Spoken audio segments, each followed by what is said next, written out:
That dig with the drop C cover, drop C's not a posh, by the way, but it was just a That's good just issue that. Yeah. So you're on a separate mic. Hey? You're on a separate mic there. Yeah. I'm just going to hold it because I'm a bit more used to talking to it, whereas that one should pick up both of this pretty sweet. Cool. Hello. I can just cut out, like it's been recording for a while, and just cut it out. I guess I just wanted to talk about how sick Posh was, really. Like, we've spoken about it for a while. but you know, like sickest place ever, and you know, obviously Posh just got dozed. Well, not obviously, it's obvious to us, but Posh got dozed, and I thought it'd be sick to just have a bit of a reminisce over some of the things that has happened, whether we've been there or not, and what's made whilst I personally think that Posh, I wrote down on here that I could argue that I reckon Posh might be the most influential spots, or one of the most influential things that's happened in BMX, period. Yeah. And I don't know if that's true or not, but could be. For me it is. It was definitely the most influential thing for me for BMX, and I think there's a lot of people that are probably in the same boat. Yeah, I 100% agree with that. Like, just in every way, you know, like when even before we even went there, you know, we're lucky enough to go there. Like, we were trying to build jumps like Posh. Like, never even. Yeah, in the magazine. We just saw pictures in a magazine and that, you know. That was the benchmark, and that's what you look at a picture of Posh, let's build something like that, whether or not it was anything like it, or you even knew what it was like. Yeah, that's it. It didn't matter, did it? It wasn't that. It was that we wanted it to be like that.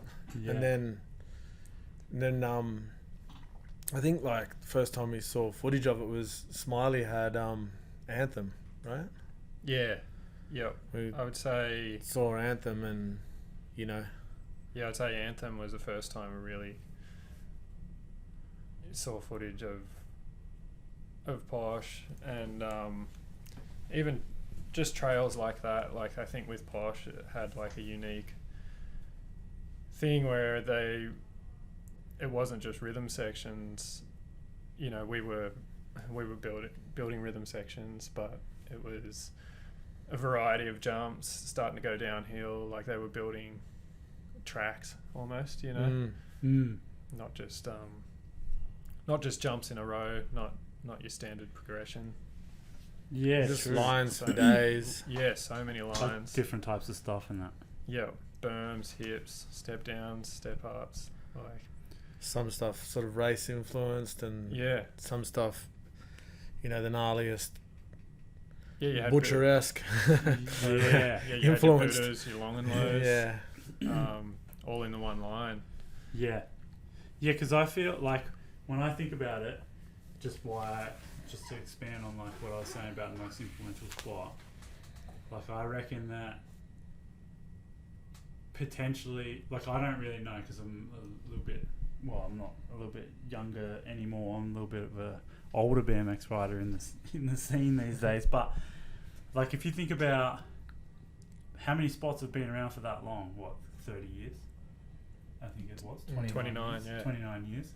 So like you're talking 1997, is that right? No, 29 years, that makes it fucking 1994. 94, yeah. Yeah, 94, that's a long time ago. Yeah, it's insane. And then you think about like everyone that's built jumps, probably, whether they know it or not, was probably influenced by someone older that then maybe had seen some Posh shit, and then and that has like led and trickled down. Like, it's more than just a whole generation now. That's right. Like, that's right. And I guess I was just thinking about how, like when I came here, I didn't know that you dudes were influenced by Posh, and I didn't have. I'd seen it before, but I didn't even know the name of it, you know what I mean? So, like, it's reaching people before people even know. Yeah, that's right. And then the amount of people that have come out of POSH, like, if you think about the riders that spread. Yeah, the riders that spread and things like that. And it's just totally. Yeah, I mean, that was the place. Yeah, you look at the top pros that lived in Bethlehem and came out of Bethlehem, and they went on to be the most influential guys in the industry, you know. Yeah, that's right. And continue to, and same with the POSH locals. Like, it's no small task to have a running set of trails for 29 years. Yeah, even without the massive progression that it went through and the scale of the building they did, even just to have jumps run for that long. Yeah, you know, it's a lot of work and a lot of dedication. Yeah, and with the harsh winters and that, you know, like. Yeah, year in, year out. Yeah. And a lot of that time was pre-tarps, pre-carpets in winter, stuff like that. That's right, and those East Coast, you know, thunderstorms, and then the East Coast cold weather, you know, like. I remember talking to Jay one time when I went over there. I can't remember if it was, I think it was probably like the second time I visited. I don't know what year it was, but like whatever. But I was sort of saying, you know, we'd always be digging jumps, and always had been digging jumps, but, you know, would get a line up and it would get bulldozed, and so I'd rebuild it, or would, you know, and would go again, and we're only ever getting lines up, you know, like, or even not even finishing lines, you know, sometimes. And I sort of said to him, you know, how lucky they were to have their spot for so long, and that, you know, I was just talking to him along those lines, and then he started showing me photos of, like, oh, lucky you reckon, like, and he showed me photos of it in the winter time, and that was pre-tarp, and, you know, then they went on to the carpeting and stuff, which really helped save them a lot of time. But man, the joint was just like mush, you know, it was just snowed over, and everything was a complete rebuild. So it wasn't, it really changed my, you know, outlook on what luck was, you know, like, you know, and it was probably, I just probably doing as much digging as what we'd been doing after having all these spots dozed, you know, so, or even the dedication. Find out that, oh, maybe we don't have it so bad as well.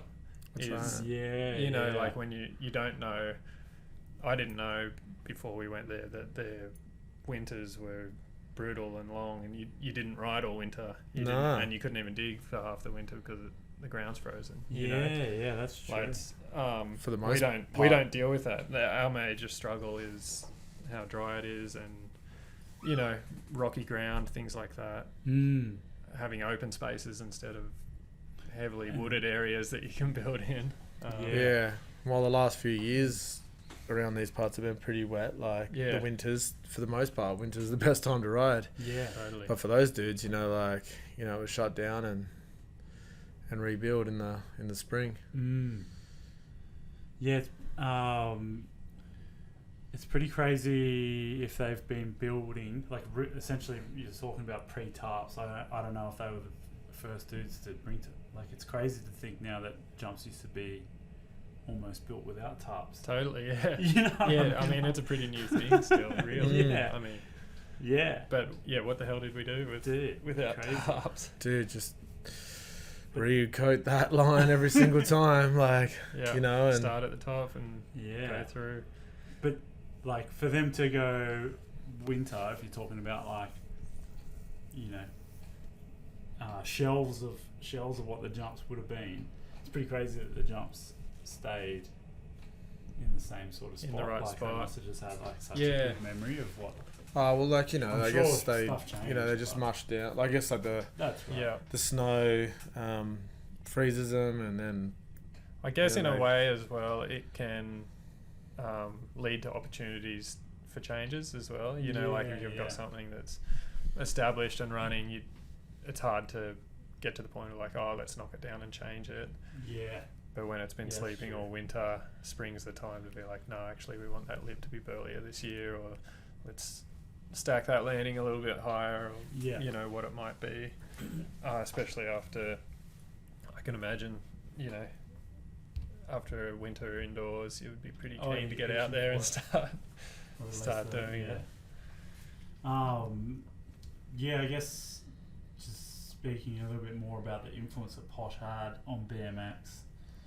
Obviously it had a big influence on the scene in Canberra, or at least that's what I see. You know, when I moved here, this is I think like such a hard core trail scene. You know, people always just like seem to be pretty hyped on digging trails, but I know that you dudes went over there pretty early on. And like, I don't know what year it was. Did that feel like when you went over there before? You know, when you were obviously building jumps before you went over, and that's why you wanted to go over there. But did that change your perspective when you came back? Yeah, well, definitely. Like, I think when I went over, like when me and Russ, when I met Jason Cousins, when I went over, like at the time I was 27. You know, like for the first time. Oh, shit. So, which is probably 20 years ago. Yeah. Roughly about now, right? Or like something like that. Probably wouldn't be. So like I was 27. And I kind of thought, I'll go overseas once in my life, you know, like I kind of thought like I was old, you know, like, and... Well, it's still pretty established in just as a BMXer to be 27, you know? Yeah, you know, young pup. Yeah, it's not. Yeah, I was old then. 20 years ago. Yeah, but anyway, like, so I'd been digging and building jumps, I guess, I don't know, most of my life. You know, like, and because if you wanted something to ride, you had to build it. And, but for me, like, rocking up at Posh, like, I wasn't the youngest dude there, like, by a long way. And there was all these other dudes that were just marching on, you know, building jumps and riding jumps. And either. What's that? And you weren't the oldest person there either. No, that's right. Yeah, not by a long shot. Yeah, and it just sort of, it just inspired me and reminded me that if I want to be a fucking BMXer for as long as I want, then I can be. Yeah. You know, like, not that I was thinking otherwise.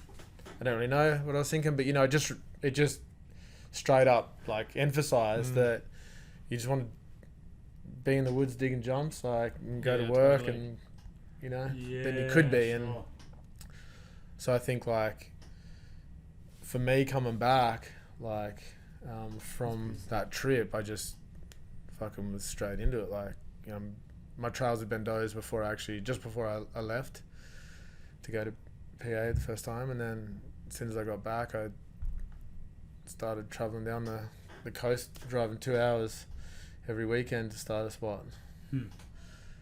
But to do it, yeah. Well, like, being dirt riders growing up, obviously, Posh is on the list of the holy grail of things to see, and the dudes that rode there then were high up on the list of, you know, I want to see this, I want to.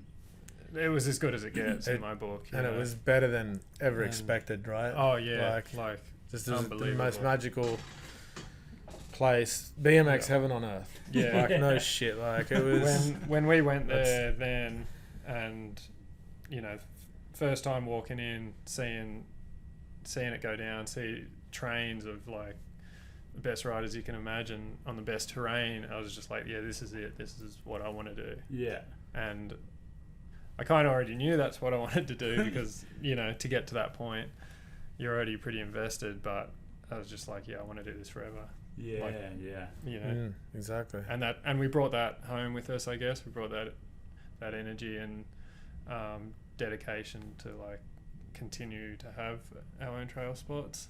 And just forever dreaming of trying to build that, you know, like trying to build Posh. Like, you know, it's something. Totally. You know, obviously you're building it, you know, nothing like it, but yeah, just that. Yeah, and we're not the only ones.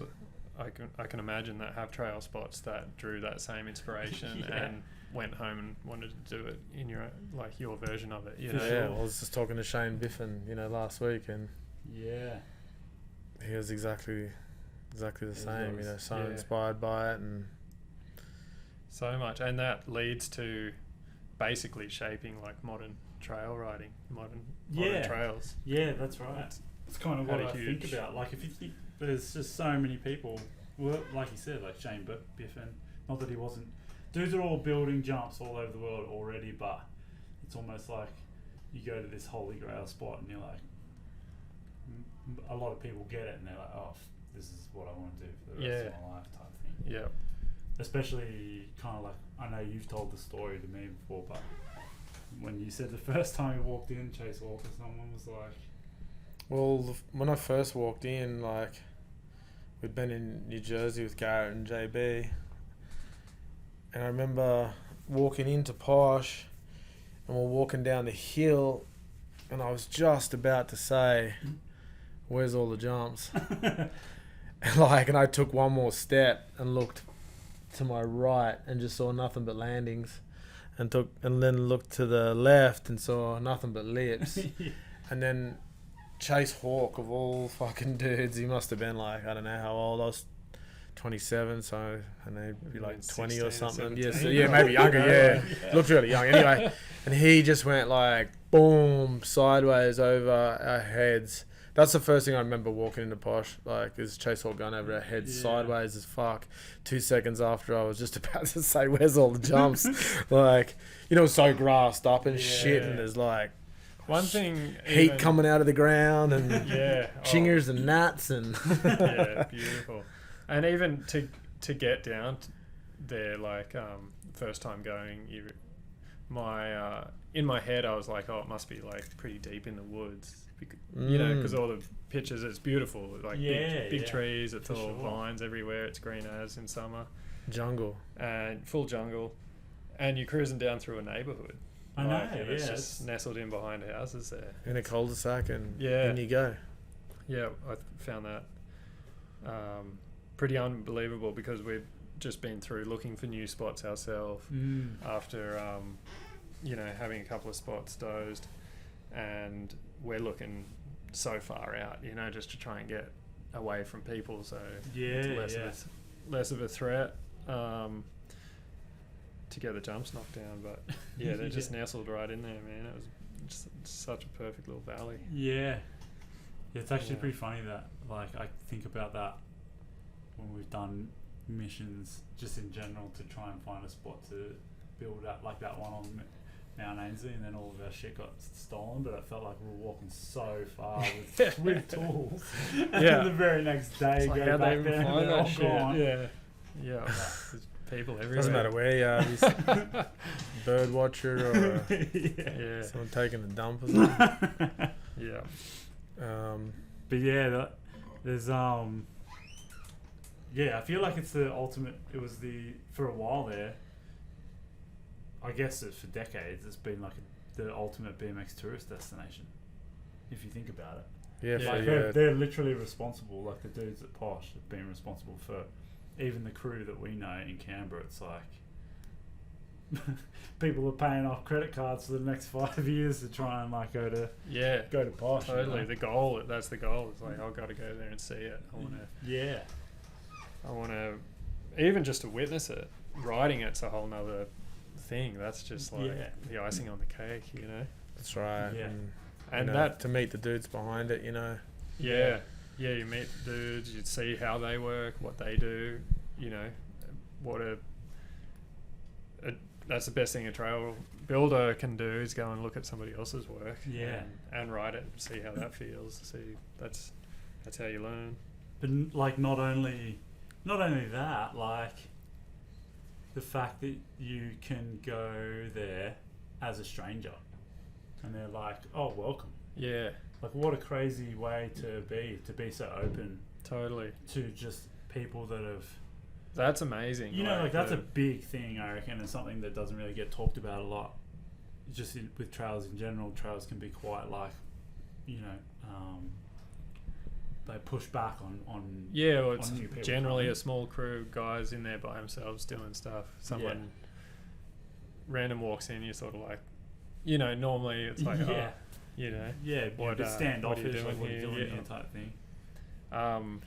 I think that's awesome, and that the way that they are so welcoming.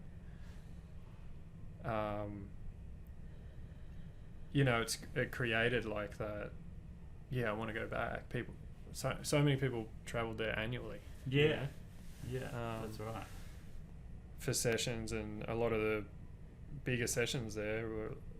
I've heard Jay talk about this. He's like, he loves it when there's a bunch of visitors there, because that's when the heavy sessions happen. Like, there's not that many dudes. There's not that many locals, really. Yeah. Which is another thing that's incredible. A spot like that with so many jumps. But yeah, I guess it's gone through different stages. Dudes. That's right. You know, where there was a lot of locals, and then where there wasn't. There has been a lot of locals in the past, and but yeah, for the last few years, there's not that many hands on deck. You know, they're kind of. So the international travellers, you know, looking forward play to it. Play a role. Big part in stoking the scene for the locals, right, and and helping them get stuff running, and you know, every single country in the world, like, dudes were going there from. The year before I went the first time, I'd been living in England for a year, and on my way home, I was in an airport somewhere, I don't know, just an airport, and I was waiting. I had to wait like a couple of hours for a plane or something, and I was walking around, and I saw these Japanese guys with Base Brooklyn shirts. Oh, crazy! And it was Makoto. Yeah, crazy. And maybe Satoshi. In the airport. And I went up to him. I'm like, oh, hey, he's going. And they were a bit like standoffish at first. and I was like, oh, you know, Little Devil. You know, I think I had a Little Devil shirt on or something. But they knew I was BMXer. And I'm like, oh, yeah, cool. You know, like, and I'm like, where are you guys going? And they're like, oh, you know, Pennsylvania. And I'm like, no way. And they're like, okay, you going to POSH? And they're like, yeah, we're going to POSH. And I was like, holy shit. And they're like, yeah, we go every year. And I was like, fucking next year, I'm going to meet you there. Like, I'm going home right now to Australia, but like next year I'm going to meet you there. And and sure enough, like they rocked up. Satoshi rocked up while we were there with his crew of dudes. I don't remember their names at the time. It was a long time ago, 20 years ago, And that's crazy. I remember them just rocking up, and they were just straight into 250s. Wow. You know, those Japanese riders, like just straight off the plane and do it, eh? Like, that's nice. Dude, it's so multicultural there. Times I've been there, met, so many riders while I've been there. Like, it's like, oh yeah, you know. And kind of like transcends time. Like I remember, like I met that Vincent dude there. Yeah. But then you'd met Vincent there 10 years prior to that. Like, yeah. You know what I mean? Like, it's pretty sick. Yeah. People do make it make it a destination. Yeah. And you're meeting all these people Quentin. From, France. And or driving us around in the Oldsmobile. Yeah, in the Oldsmobile, yeah. 6 bikes hanging out the back, and I'll never forget, we met because I'd been there with you every time. But we rode with Brian Foster there, and then like the rest of my trip happened, and I was in LA, and I ended up going to X Games, and then Foster was at X Games. He's like, "Whoa, Globetrotter!" Yeah, yeah. And I just thought that was pretty crazy, because it was like, man, I was just getting laps to do at POSH, and now. Yeah, or even now standing on the other side of the fence while you're at X Games. That's nuts. Fucking crazy. That is so crazy. Just the sickest scene at POSH all the time. Like, you know, I don't know, just dudes. Like the name of dudes is like. Yeah. I didn't even know, like, you know, Brian Foster's always been like one of my favorite riders, you know. And, but I didn't know he'd moved back to Jersey at the time, and Jay mentioned that he was coming, and I was like, no way. What, he just comes and rides here, you know? Like, and they're short as shit, like, just chilling. And, you know, Mark Mulville and John Jennings. And so many dudes. When we went to Austin later that year, we got to go and ride with dudes, a bunch of dudes that we'd already met at POSH that year, you know? Like, you'd meet, and everyone that goes to POSH, most dudes have their own trails. They're like, yeah, you got to come and check out our spot, whatever. Like, same as we do. Come out to Oz, come ride our stuff, you know. Yeah. And it seems to happen a little bit now, like just with dudes coming to Australia. It's pretty sick. Yeah, well, we had a good run for a while. I guess it travel sort of slowed down for a while, but it's ramping back up now.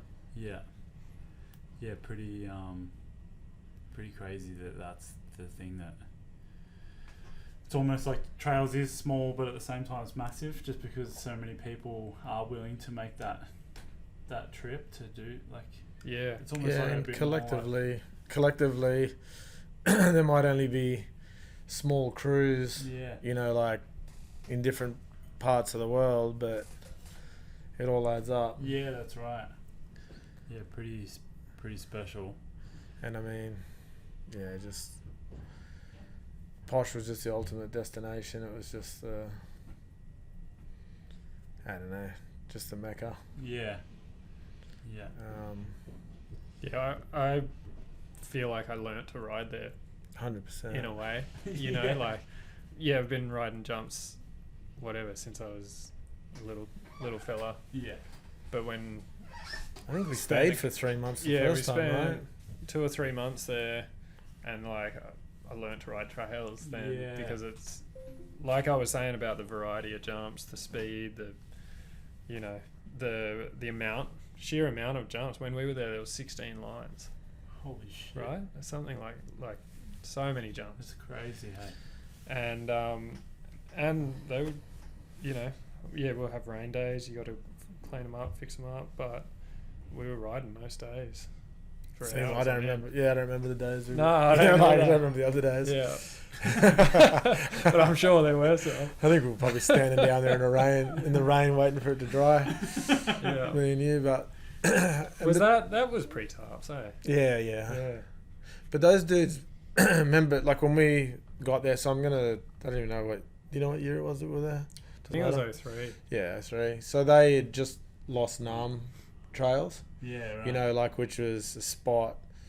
Well, we'd only ever seen that in magazines and some videos too, but like, that was a spot that I guess was like, that looked as established and as many jumps as Posh, right? Yeah. Like, it looked insane. And, so they're no stranger to having lost spots as well.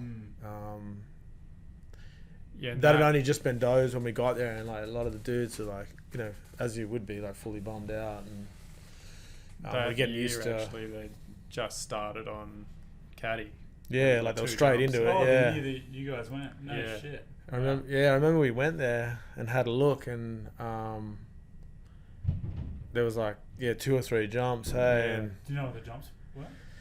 I sort of went that way. Like, I don't know. Yeah, kind of like maybe I'm not sure what they would be, but they kind of look like they were going to be big, and they didn't disappoint. Like, but look at that spot now. It's crazy. Yeah. Speaking of a lot of jumps and a lot of lines, which I guess for those posh locals, like, to have somewhere like Caddy so close by, and obviously they're super tight with those dudes, and vice versa, and that's not the well, hopefully they can still get rubber down, that's right. 100%. and work on that stuff. I always found that fascinating, that 2 spots so good were so close together, and then there's not much else around, like it's you gotta wonder if it maybe just fed. It's kind of been like that here to a point. It's like almost like trails breeds trails. Trails breeds more trails. Yeah, because people get the idea of like, I want to build my own type of thing or whatever. And it seems possible because someone else did it. Yeah, that's right. You see the sheer volume and stuff that's there. Like, but if you're just building a jump by jump and no one else is doing it, it doesn't seem possible. Yeah, that's right. That's right, and I guess that's where we were doing that, but that's where we looked upon places like, Posh, for example, as influence to do that. Okay, no one around here might have been doing it, but like, I know there's someone else out there doing it.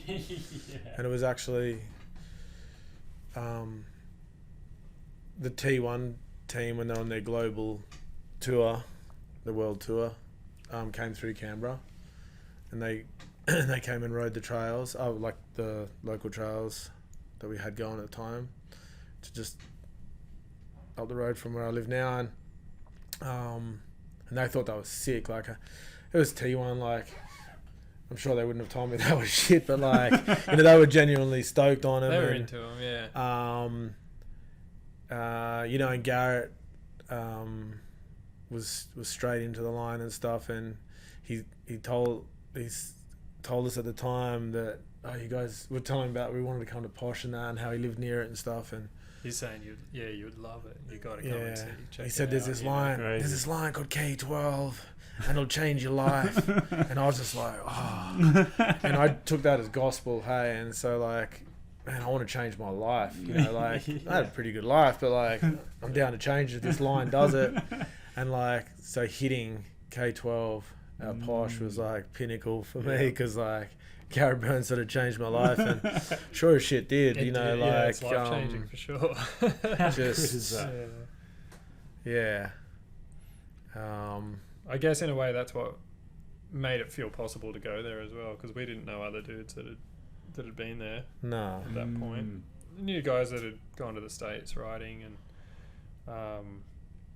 check stuff out, but it's different with trails. You kind of need, you know, you need, I guess, a bit of an in. Well, yeah, I wouldn't say we had like an invite from the guys that built the trails, but rocking up with someone that they know that, you know, that goes there and stuff. Yeah, it's you feel a bit more comfortable than just like, you're not even going to find them if you did.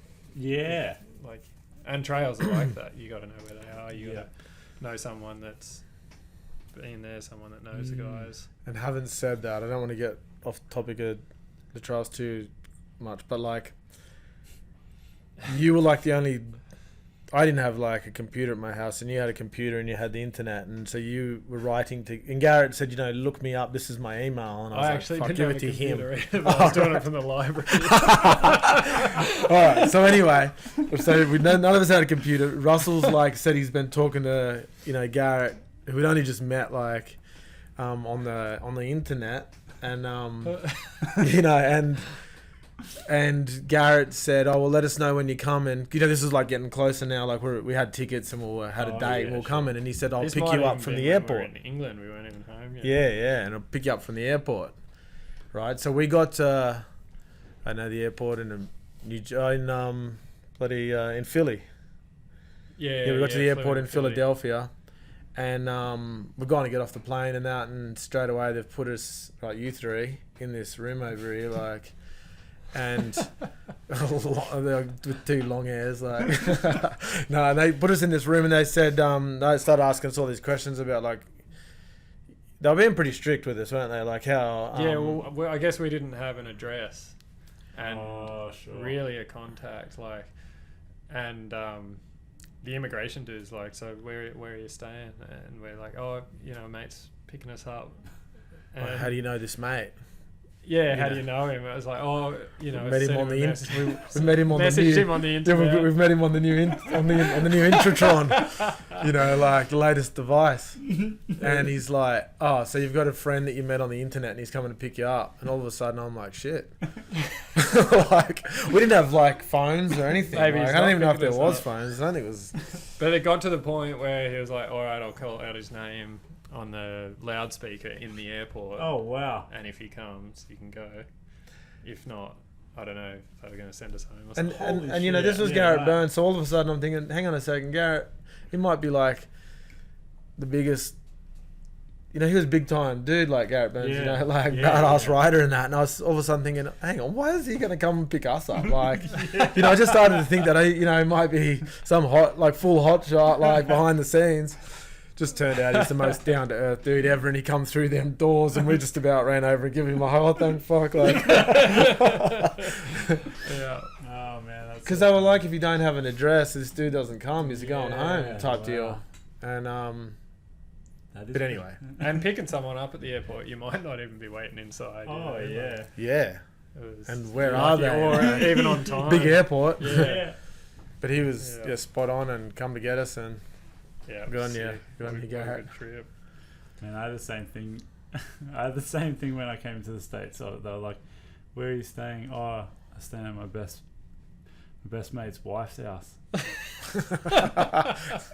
And he's like, "Wait, you came over to America to stay with your best friend's wife?" And I'm like, "Oh yeah, he's there too. Your friend's there too." He's in on it. Yeah. It's just a weird, like, you know, when you phrase stuff weird because you're like a little bit nervous. Fucking hell. It was so funny. Anyway, that's pretty sick that you got the you got through the gates. You got to go to Posh. Yeah, I had down on the sheet of paper that because you guys had when I came here in 2005, it must have been. You had Old Hush still, but then there's the story of you must have come home and been like, "Fuck, we got to change this." Even though that was like, was that from? No, because we built Hush after we got back. Well, did you still have the trails down the coast? Yeah, I think we did. I think we had Doris's still going. And we started building Hush just through the week for something to do because we were on the weekends every 2 hours traveling away. But we started on Hush after we got back from the States. Yeah, probably because we'd only just lost Duffy when we left. Because Bentley had just moved up. Yeah. So about a year. Yeah, so we 9 had months. spent a couple of years building a set of trails, and then I went back. Which was a very established set of trails, I would like to say. Like when I came to Hush the first time, I was like, fucking, I've never seen so many jumps in my life. It was probably the most established spot we had, like as far as lines. Yeah. It was a good, we had 6 spot. We had good dirt there too. 3 or 4 lines, maybe more. Yeah, and there was a few of us working on it too. A heap. It was a good crew. Yeah. But that's right. I went back to the States, and Posh had been built up quite a lot as well. Like there was a bunch of new stuff in a few years down the line from when we went there, and I remember coming home. I had an awesome time out there riding again, and came home and remember looking at the trails, and I'm like, we gotta he actually described them as Cockington Green. Fucking like Cockington Green. Set that everything was too tight. It's like a miniature village. Like yeah. If people don't know what Cockington Green is, look it up. So we just wanted to go XL with them, but the spacing didn't allow it, so we kind of started at the start and pretty much just rebuilt that whole line. Hey, in about 4 or 5 days, knocked it back up. We're pretty motivated to do it. That was unreal. In driest conditions too, like, and Bentley walked in, it was just everything's knocked down, and he's like, "What the fuck?" Yeah, Russell's talked me into it. Like, talk to him. Not the last time that's happened either, though. I've like gone back and ridden over there again and come home and wanted to dramatically change stuff that we've built or look at it differently. Or I don't know. I love that about going to other trails. I do the same. Go to East Side and then come home. It's like want something to be bigger or whatever it might be. Yeah, that's sick. Yeah, with I guess like there's been dudes that have been really influential that have ridden there, but then a lot of the crew, like J-Bones, that doesn't get as much shine, I guess, unless you're a trail builder. You're probably in the know. And that's something that I really liked and got from it when I went over there the first time. It's like, yes, there is these dudes that are shredding that because they're dudes like Brian Foster and shit like that, like really big name dudes that you'll be like, holy fuck, can't believe I'm riding the trails with this person. But then there's dudes that are there that are like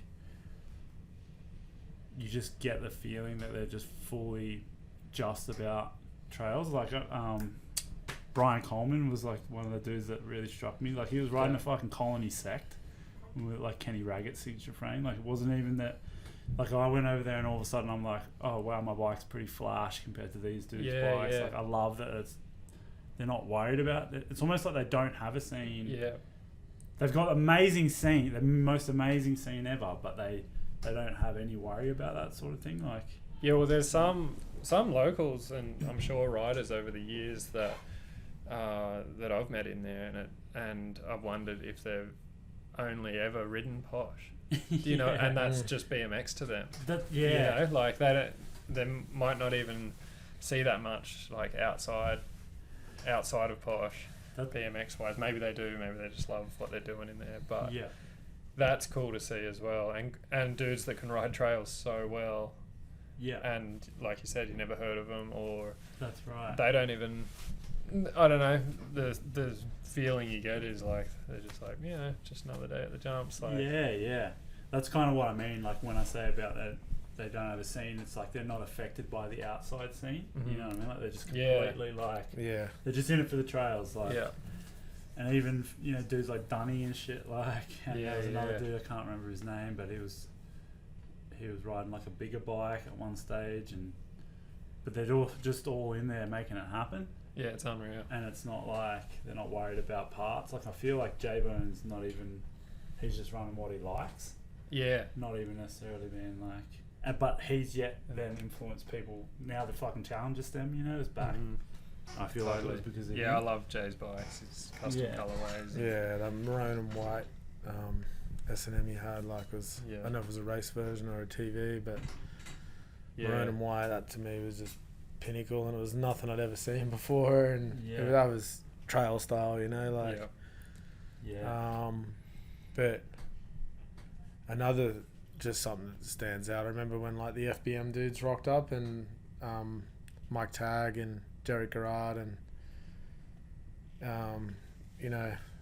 and some of the other boys, but like just those two in particular, and just everyone at the time, like black was a fairly, like everyone in BMX was wearing black, tight black jeans and black t-shirts and shit, but those dudes just had blacker shit than everybody else, and like just witnessing Mike Tagg and Derek Garrard ride Posh, just that was it was only for like a day or something. It was just a real highlight, just seeing those dudes, and they showed up the next day, but Derek Garrard had both his hands were like wearing like Mickey Mouse gloves. I'm not even shitting you.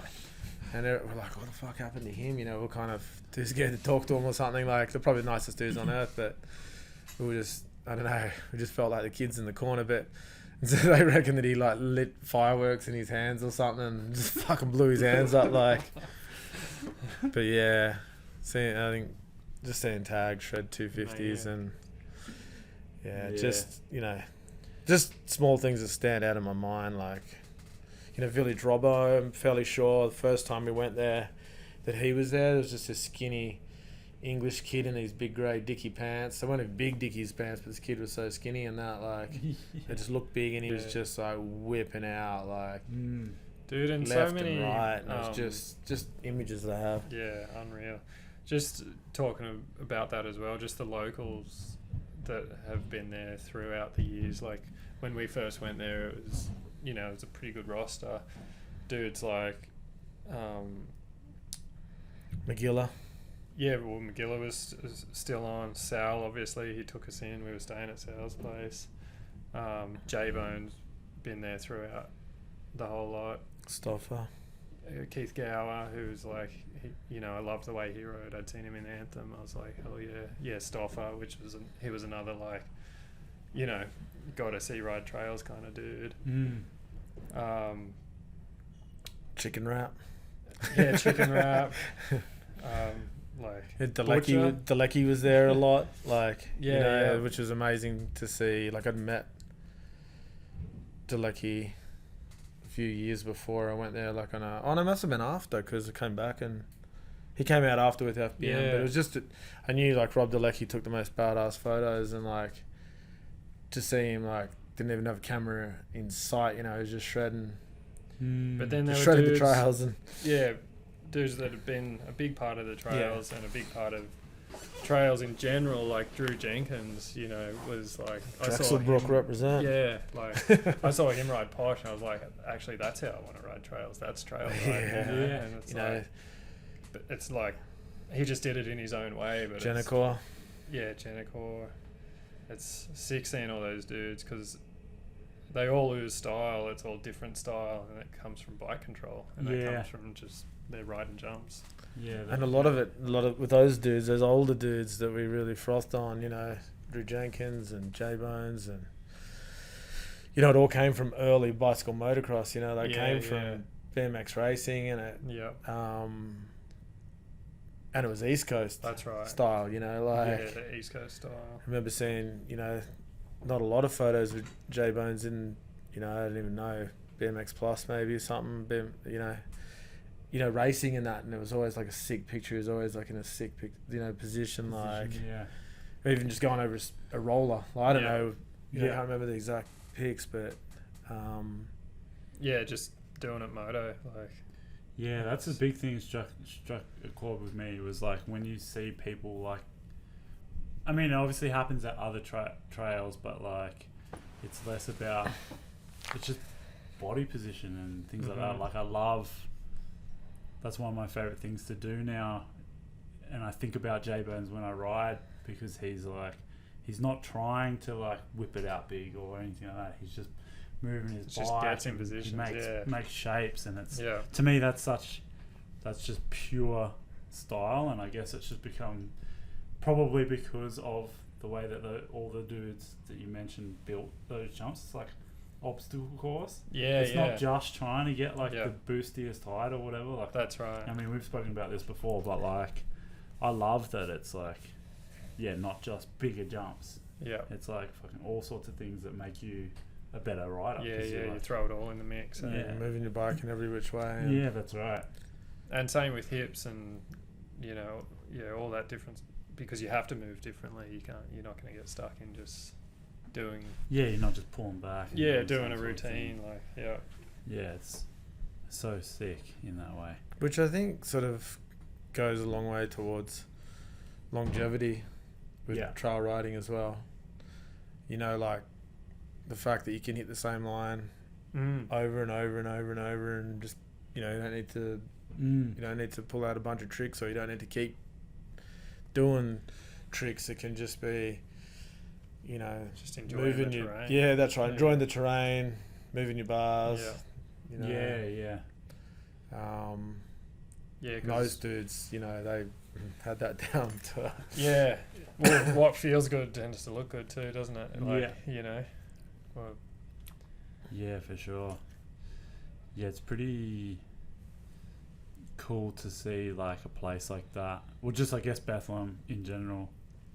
If you think about like all of it, talking about Joe and Taj and shit like that coming out of Butcher and all the Sandy, crazy crew coming out of like PA, but then in a way like it's not like the scene died, it just like kind of matured in a way, like the type of riding that I like watching the locals run a lap down whatever it is. Could be Jersey, you know what I mean? Could be fucking Mouse, like, you know, like sick lines. That's right. Mouse to Jersey, you could be able to hit that. You know, maybe that's just where it went. It's just really cool to see like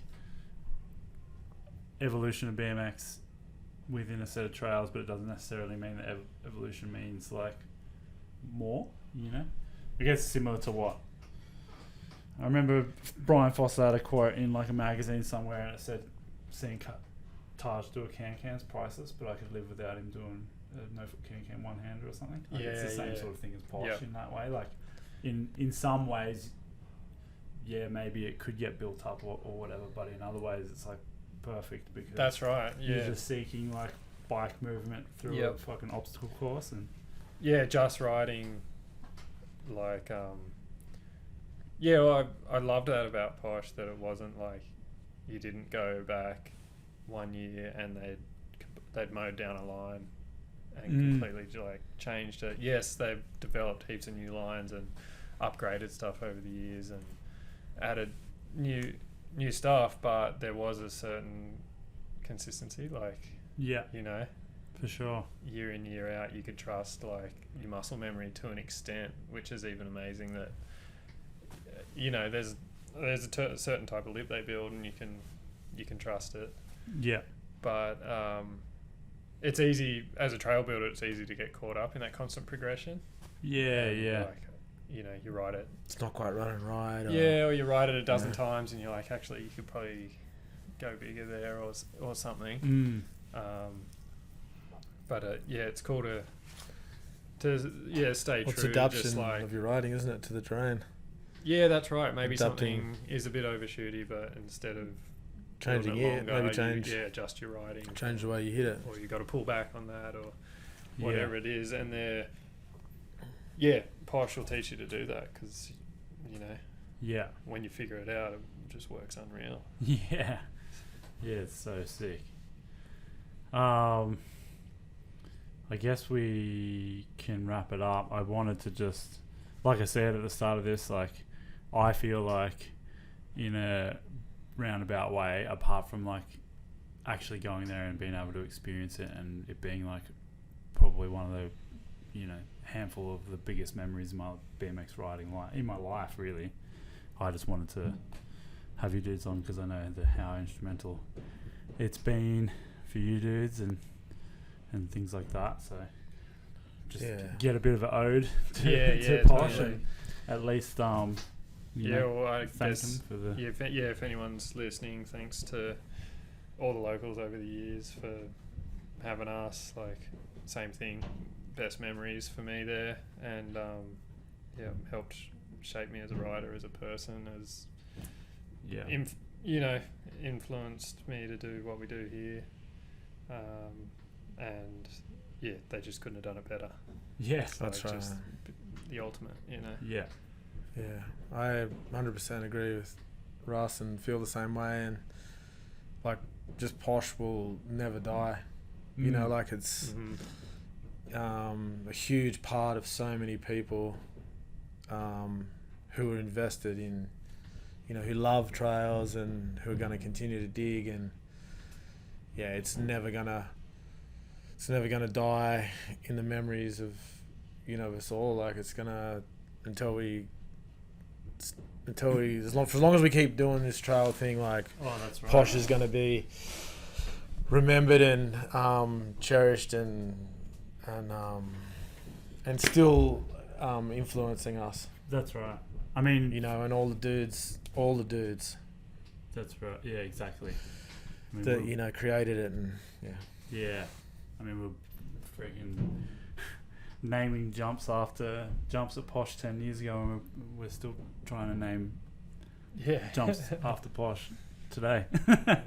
So you're right. Like, it won't die in many ways, but no, it's sick. Best line just before we go. What's your favourite line? Oh yeah, favourite. Moto's 250s. Toof. I don't know, I love it. Yeah, it's definitely sick. I like Qualamente. I didn't get to ride as many lines as I would have liked there.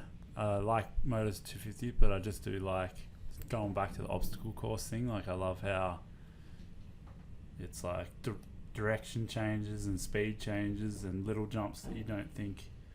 They're the ones that you're like, you know, like the first jump out of the S bend. I remember thinking, fucking hell, like, I'm not going that fast, and like, but you got to commit to like this tiny little jump, and then you're skipping stones. Like, everything about that line is just so bicycle motocross to me. Qualamente for me too. Qualies. Just a variety of it, they say. But I mean, every single line there, just I don't know. Yeah, sick as. My hat goes off to those, you know, all the dudes that have been involved in that over the years, and my heart goes out to them too. Like, you know, I know it's a really, obviously, a very tough time for them, and you know, BMX communities suffered a huge loss, but like I say, the legacy will never die. That's right. Yeah, it's changed change BMX for the better. But yeah, anyway, we'll leave it at that. And yeah, thanks Posh crew. Thank you. Hopefully you guys can come over to Australia. Oh yeah. Oh yeah. Cool. Alright, thanks boys.